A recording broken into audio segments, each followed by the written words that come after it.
Well, good afternoon, everyone. Not only did we get the government back up and running yesterday, we also checked off a few more items that need to be dealt with here in the next month or so. The 6-year reauthorization of the Children's Health Bill. We had several Obamacare taxes, 2-year extension of a delay of the medical device tax, of the Cadillac tax, and also we were able to get Section 702 approved. So we've been checking various items off on the to-do list. This week we're going to confirm the chairman of the Fed, the new Secretary of Health and Human Services, and Ambassador Sam Brownback.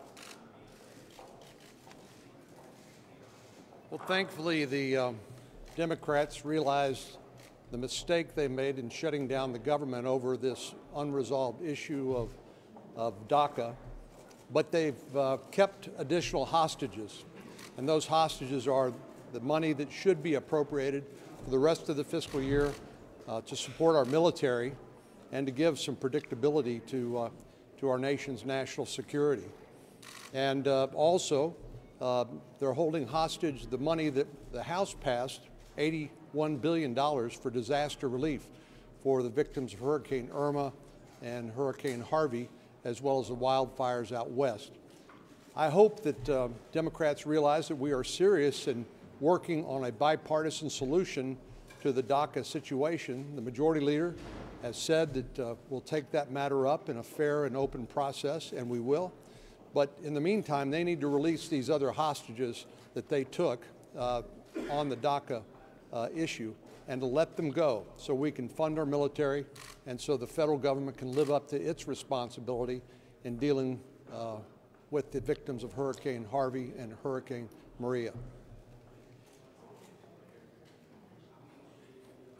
And we're anxious to be back at work and taking on the agenda that we need to be working on for the American people. This was totally a manufactured crisis on the part of the Democrats, which ultimately led to, their brinksmanship ultimately led to a government shutdown. But their obstruct at all costs pattern, I hope, will change. If you look at what we've been dealing with this last year, whether it's confirmations, whether it's tax reform, whether it's federal spending, it's just obstruct, obstruct, obstruct.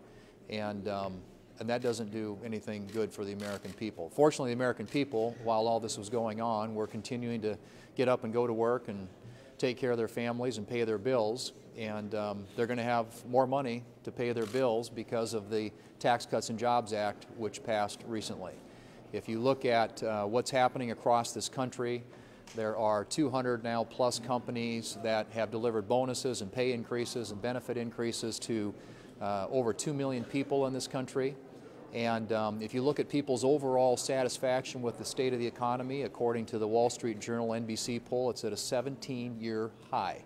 You have to go back to 2001 to find a time when 69% of the people in this country, across all political groups I might add, Republicans, Democrats, and Independents, are satisfied with the state of the economy. And that's only, I think, stands to get better as the effects, the positive benefits of tax reform in the form of better paying jobs and higher wages continue to make their way out into this, across this economy.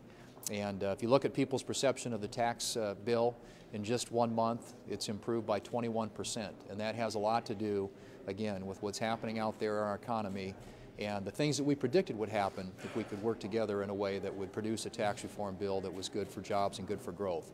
I hope the Democrats will come to the table and join us. We have some big challenges. Senator Cornyn talked about immigration. It's not going to be easy. But if you've got willing partners and who are there in goodwill and trying to make good things happen and get results for the American people, we can succeed. And I hope the Democrats will work with us to make that happen. I'm very glad to see the government up and functioning again. This idea of shutting down the government over the issue of illegal immigration was a strategy that could never succeed. But I can understand why the Democrats wanted to change the topic, because the topic, when you're focused on jobs and the economy and people's lives, is a topic that has been good for the Republicans and good for America because of what we've done with the tax reform, tax relief, tax reduction, tax cut bill.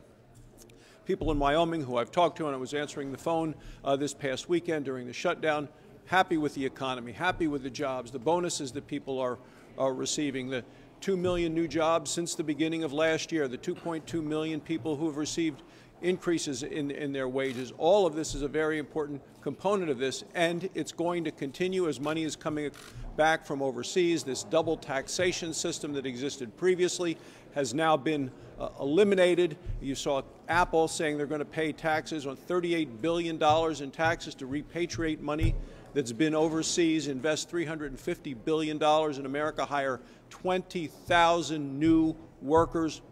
That's helping people every day all across the country.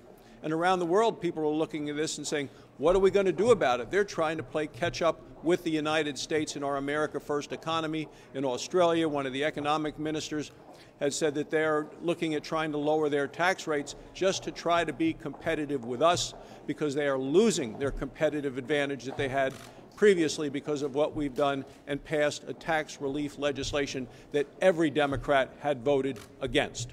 So we're going to continue to focus on paychecks and prosperity, and we would ask the Democrats to join with us in things that really focus on the jobs and the economy and improving the lives of the American people. I think another thing that happened this week is significant numbers of Democrats in the Senate are finally talking about what they need to do to get their side on the side of debating these appropriations bills. We've now gotten into almost 10 years of no debate on the appropriations bills, one big bill at the end, to the point that in that culture, apparently even bills that have nothing to do with the spending bill become a reason to shut the government down. I think Democrats and Republicans would like to see a chance to have a say beyond just a few people deciding what the ultimate bill looks like, to have a say on how we spend our money, how we set our priorities. I talked to a number of Democrats yesterday who want to rethink where their side has been on this issue, and there's no better time to start than the next appropriations bill, to not have this, to have it as our goal for the next year, not to have a big bill at the end, but to have these bills come to the floor, get debated, face every amendment any member wants to make, and wind up on the president's desk one or two at a time rather than all at one time. As the leader mentioned, one of the policy items got a little bit overshadowed in the debate on government funding was the CHIP reauthorization, a 6-year full reauthorization of CHIP. That's the longest term reauthorization that program has seen since it was created. In Colorado, that means 76,000 women and children will receive health care thanks to the full reauthorization of the CHIP program. To talk a little bit more about the impact the tax bill has had, the IMF has stated that global growth forecast will be increased in part because of the U.S. tax cut bill that passed, was signed into law. Today it was announced that one business will open 400 new locations, hire thousands of new people, increase salaries by 10%. Another will be paying thousands of dollars in stock to its employees.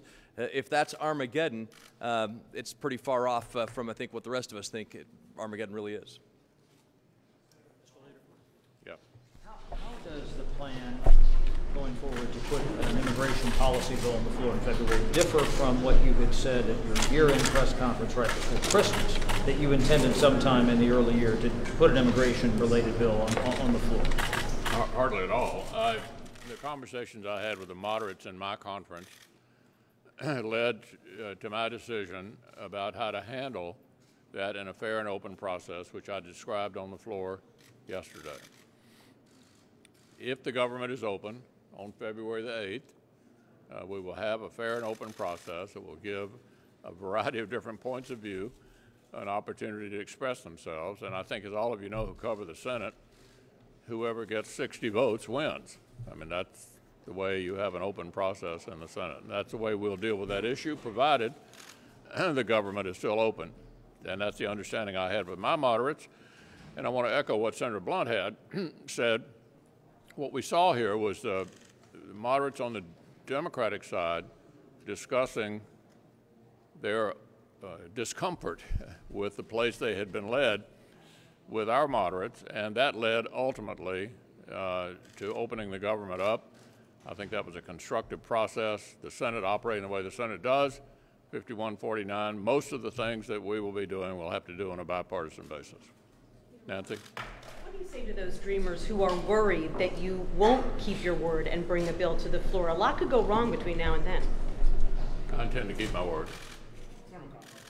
Yeah. Mr. Leader, you said before this debate, this shutdown started, that you weren't sure where the president stood and you were waiting for him to tell you. Are you clear on where the president stands now?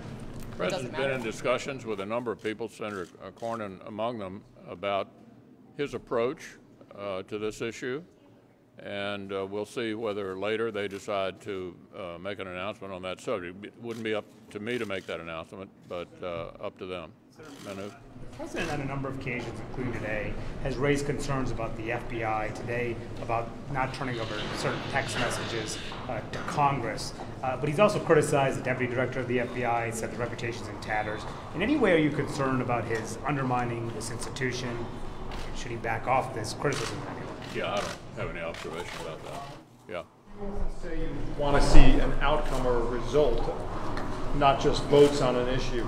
Do you believe this Senate debate that's probably coming up will drive the debate, or will the ultimate result come from the group of deputies that Senator Cornyn is a part of, or some other leadership discussion? I'm not sure I'm following you. To get us to a result on what? On immigration. Yeah, well, we'll see. You know, we're going to have a fair and open process that will give everybody an opportunity to participate, and we'll see. But I want to get back to one other aspect of this. We need to finish up the caps deal. We need to figure out how much we're going to spend, not only for this year, but for next year. We have lingering supplemental appropriations related to the hurricanes. Those talks need to be completed well before February the 8th, because we'll need to move that across the floor in both the House and the Senate. So there's much work to be done. I would have preferred February 16th because of the time involved in bringing these other issues together, which then would allow us, presumably, to get to the immigration debate. That's part of the discussion over how we settle all of the issues that are extant. We've checked off a number of them that I listed that are now out of that discussion, but there's still important items left. Thank you.